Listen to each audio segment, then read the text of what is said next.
осуществлял народ России, страны, которая приютила нашего посланника. И этот тест, это испытание народ выдержал. Мы не можем сказать, что все прошло гладко, но мы видим, что в сердцах очень многих людей в России нашло поддержку наше учение. Многие сердца зажглись огнем, и этот огонь виден нам вознесенным сонмом,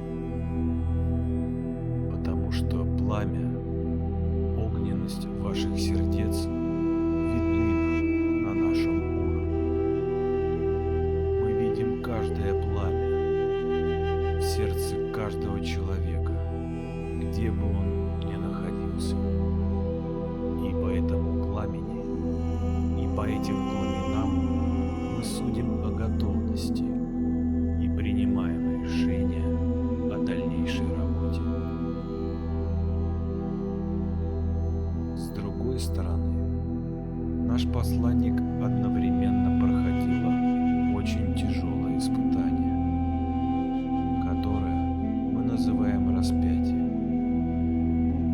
Это испытание проходит каждый, кто достиг определенного уровня сознания. Это испытание является закономерным участком пути.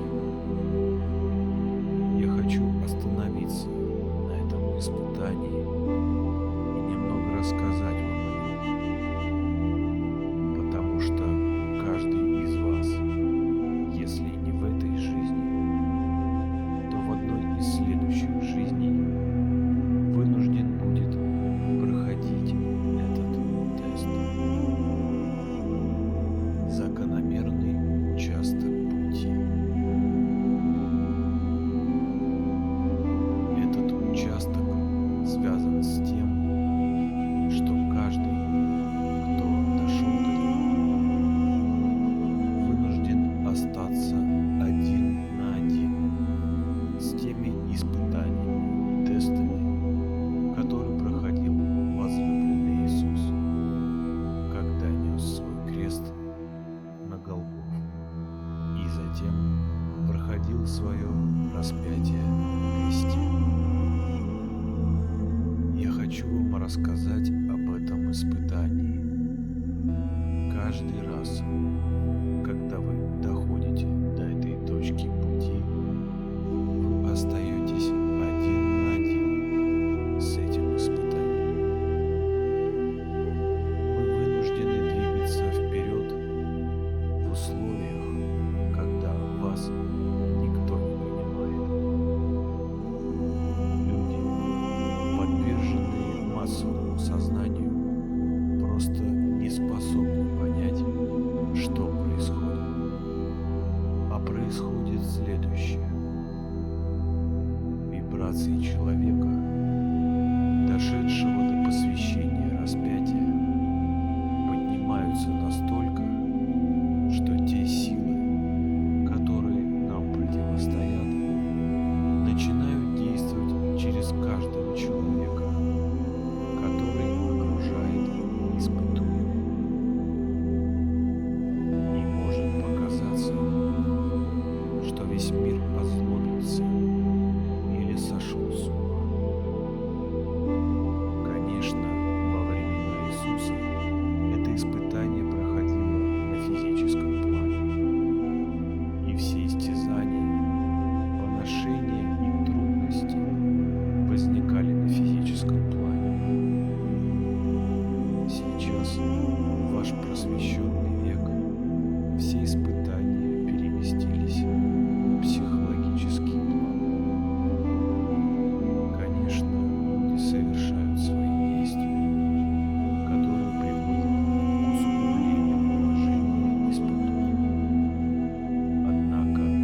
восхождения на кресте материи. Вам трудно это представить, однако этот тест является самым тяжелым. Вам не дают возможности расслабиться ни на минуту, ни днем, ни ночью. Вас одолевают все мыслимые и немыслимые ситуации, как на физическом плане, так и на плане мыслей и астральном плане. Вы постоянно находитесь под прессингом тех сил, которые отстаивают иллюзию. И те силы, которые оказывали вам поддержку с нашего уровня сознания, оказываются изолированы. Мы не можем оказать помощь. Мы не можем не омыть раны, которые наносятся на тонкие тела, не оказать защиту. Все тела испытуемы, изранены, и из них сочится кровь, свет, божественная энергия, которая привлекает различных сущностей астрального плана, которые приходят за тем, чтобы истязать и получить свою долю света. То же самое касается людей. Они подходят и берут свет, который бесконтрольно изливается из израненной ауры. И лишь единицы способны осознать, что происходит. До внешнего сознания остальных совершенно не доходит смысл происходящего. И если испытуемый не выдерживает этого теста, вступает в борьбу или впадает в отчаяние, лишается веры и любви, то считается, что он не проходит свое посвящение и распятие. Вспомните Иисуса и Его слова. Прости им, Господи, ибо не ведают, что творят. И это истинная правда, потому что до внешнего сознания людей не доходит смысл происходящего. И они, каждый, выполняют свою роль. Кто-то произносит слова хвалы, кто-то забивает гвозди, ноги и руки испытуемого, кто-то совершает предательство, кто-то помогает нести крест. Грандиозный спектакль разыгрывается в материи, и все вознесенные сонмы не имеют права вмешаться.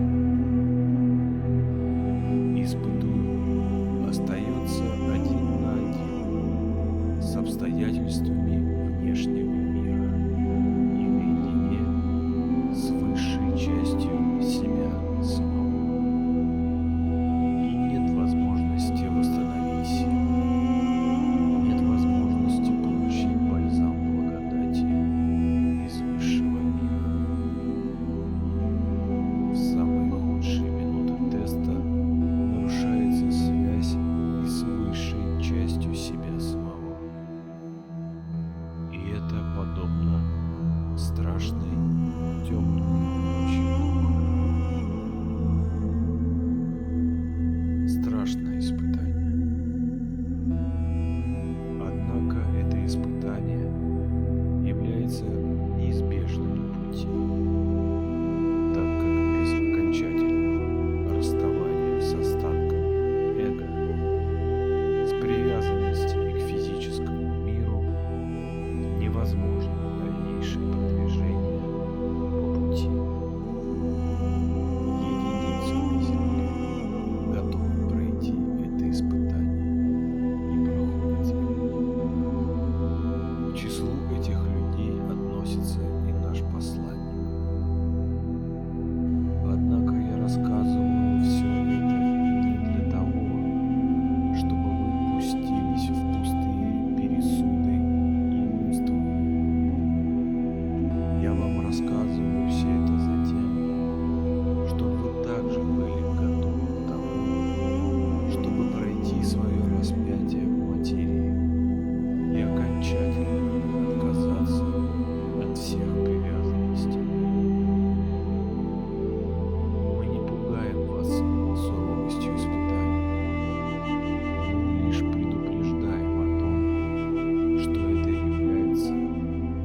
зацепки за физический мир не станут препятствием в выполнении вашей работы. Я помню.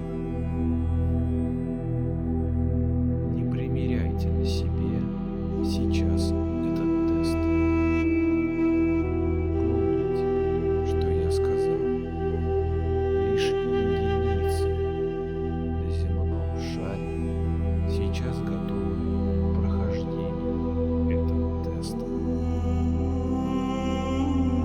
Для остальных испытания чаще всего связаны с возвратом их собственной кармы. Тест распятия связан с несением креста планетарной кармы. И для того, чтобы вам доверили нести этот крест, вам нужно еще очень много работать над собой и своими недостатками, привязанностями и привычками. Людям свойственно преувеличивать свои достижения на духовном пути. Однако, как только предоставляется возможность, вы моментально забываете о наших посланиях и о ваших мнимых достижениях и бодро, и радостно бросаетесь в воды иллюзий и дебри массового сознания. Поэтому, прежде чем примерить на себя одеяние Христа, будьте честны с собой и проанализируйте внимательно ваш образ жизни, ваши привязанности и привычки.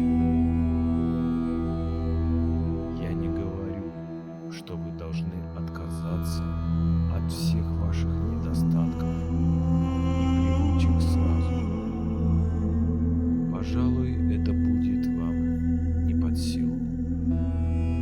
Но выбрать верное направление и стараться придерживаться его в ваших жизнях под силу очень многим из тех, кто читает наши послания. Я хочу вам напомнить о том, что наши послания являются сейчас для вас спасательным тросом из вод иллюзий. Примите этот дар небес со всем